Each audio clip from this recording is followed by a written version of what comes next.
മഹാകേരളം ചാനലിലേക്ക് എല്ലാവരെയും ഒരിക്കൽ കൂടി സ്വാഗതം ചെയ്യുന്നു. നിങ്ങൾ ഈ ചാനൽ ഇതുവരെ സബ്സ്ക്രൈബ് ചെയ്തിട്ടില്ലെങ്കിൽ സബ്സ്ക്രൈബ് ചെയ്യാൻ അഭ്യർത്ഥിക്കുന്നു. അപ്പോൾ അടുത്തുള്ള ബെല്ലൈക്കണും ക്ലിക്ക് ചെയ്യുക. അപ്പോൾ എൻ്റെ പുതിയ വീഡിയോയുടെ നോട്ടിഫിക്കേഷൻസ് നിങ്ങൾക്ക് ലഭിക്കുന്നതായിരിക്കും. നവഗ്രഹങ്ങളിൽ ഏറ്റവും പ്രധാനപ്പെട്ട ഗ്രഹമായ ശനി വർഷം 2025 മാർച്ച് 29 രാത്രി ഏകദേശം 11 മണിക്ക് തൻ്റെ സ്വരാശിയായ കുംഭത്തിൽ നിന്നും മീനം രാശിയിലേക്ക് രാശി മാറുന്നതായിരിക്കും. ഇത് മിഥുനം രാശിക്കാരുടെ 10ാം ഭാവമാണ്. 10ൽ ശനി നിൽക്കുന്നതിൻ്റെ അർത്ഥം ഈ സമയത്ത് നിങ്ങൾ കണ്ടകശനിയുടെ പ്രഭാവത്തിലാണ് എന്നാണ് മനസ്സിലാക്കേണ്ടത്. സാധാരണയായി 7ര ശനി, കണ്ടകശനി, അഷ്ടമശനി എന്നൊക്കെ കേൾക്കുമ്പോൾ ചിലരുടെ ഉള്ളിലൊരു ഭയം ഉണ്ടാകുന്നതായിരിക്കും. പക്ഷേ ശനിയെക്കുറിച്ച് ഇങ്ങനെയൊന്നും ഭയപ്പെടേണ്ട യാതൊരുവിധ ആവശ്യവുമില്ല. ഇതൊരു സാധാരണ സംഭവമാണ്.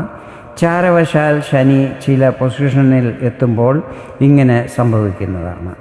ചാരവശാൽ ശനിയുടെ പ്രഭാവങ്ങൾ അനുഭവപ്പെടുമെങ്കിലും ജാതകത്തിലെ ശനിയുടെ സ്ഥിതിയും മറ്റുള്ള ഗ്രഹങ്ങളുടെ ചാരവശാലുള്ള സ്ഥിതിയും മറ്റും ശനിയെയും തീർച്ചയായും ബാധിക്കുന്നതായിരിക്കും.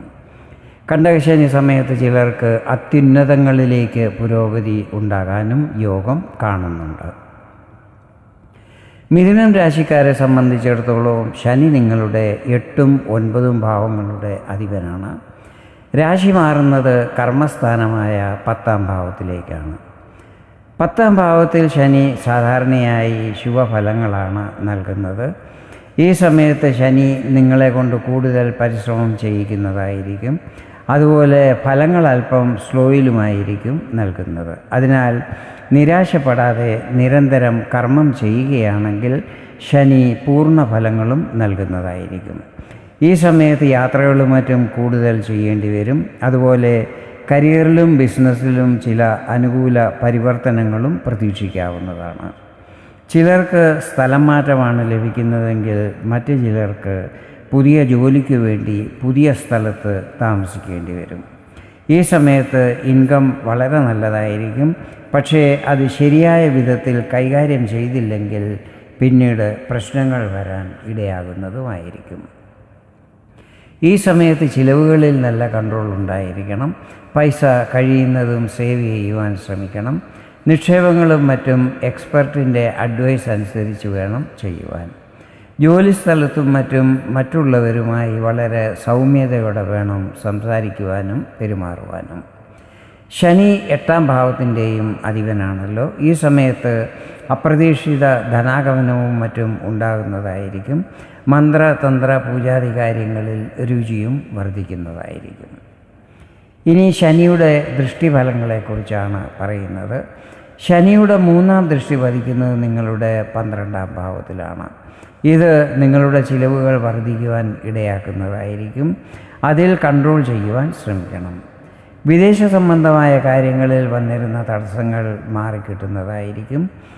യാത്രകളും മറ്റും കൂടുതൽ ചെയ്യേണ്ടി വരും. ശനിയുടെ 7ാം ദൃഷ്ടി പതിക്കുന്നത് നിങ്ങളുടെ 4ാം ഭാവത്തിലാണ്. ഈ സമയത്ത് മാതാവുമായി വാക്കുതർക്കങ്ങളോ കലഹങ്ങളോ മറ്റും ഉണ്ടാകാതിരിക്കുവാൻ ശ്രദ്ധിക്കണം. പ്രോപ്പർട്ടിയുടെ ഡീലിങ്ങും മറ്റും ചെയ്യുമ്പോൾ പ്രത്യേകം ശ്രദ്ധയുണ്ടായിരിക്കണം. ശനിയുടെ 10ാം ദൃഷ്ടി പതിക്കുന്നത് നിങ്ങളുടെ 7ാം ഭാവത്തിലായിരിക്കും. ഈ സമയത്ത് ദാമ്പത്യ ജീവിതത്തിൽ പ്രശ്നങ്ങൾ വരാതിരിക്കുവാൻ ശ്രദ്ധിക്കണം. മെയ് 14 മുതൽ ഗുരുവിൻ്റെ ശുഭദൃഷ്ടി 7ൽ പതിക്കുമ്പോൾ ഇവ കാര്യങ്ങളിൽ ആശ്വാസം ലഭിക്കുന്നതായിരിക്കും. പൊതുവെ പറയുകയാണെങ്കിൽ ശനിയുടെ ഈ രാശിമാറ്റം മിഥുനം രാശിക്കാർക്ക് ശുഭഫലങ്ങളായിരിക്കും പ്രദാനം ചെയ്യുന്നത്. എങ്കിലും ശനി പ്രീതിക്ക് വേണ്ടി ചില കാര്യങ്ങൾ ശ്രദ്ധിക്കുന്നത് നല്ലതായിരിക്കും. ഷോർട്ട് കട്ടിൽ കൂടെ പൈസ സമ്പാദിക്കുവാൻ ശ്രമിക്കരുത്. മറ്റുള്ളവരെ വഞ്ചിക്കുവാൻ പാടില്ല. ലഹരി പദാർത്ഥങ്ങൾ, മദ്യ, മാംസാദികൾ എല്ലാം തന്നെ പാടെ ഉപേക്ഷിക്കണം. അവിഹിത ബന്ധങ്ങളിൽ ഏർപ്പെടാൻ പാടില്ല. അവശതയുള്ളവർക്ക് കഴിയുന്നത്ര സഹായങ്ങൾ ചെയ്യുക. എല്ലാ കാര്യങ്ങളും ആത്മാർത്ഥതയോടെ ചെയ്യുക. ഇവ കാര്യങ്ങളിൽ ശ്രദ്ധിച്ചാൽ കൂടുതൽ ശനിപ്രീതി ലഭിക്കും എന്നുള്ളത് ഉറപ്പാണ്. വീഡിയോ നിങ്ങൾക്ക് ഇഷ്ടപ്പെട്ടെങ്കിൽ ഇതുപോലെ ജ്യോതിഷ സംബന്ധമായ കൂടുതൽ വിവരങ്ങൾ അറിയുവാൻ വേണ്ടി എൻ്റെ ഈ ചാനൽ സബ്സ്ക്രൈബ് ചെയ്യാൻ അഭ്യർത്ഥിക്കുന്നു. വീണ്ടും വേറൊരു വീഡിയോയിൽ കാണാം. അതുവരെ എല്ലാവർക്കും നന്ദി, നമസ്കാരം.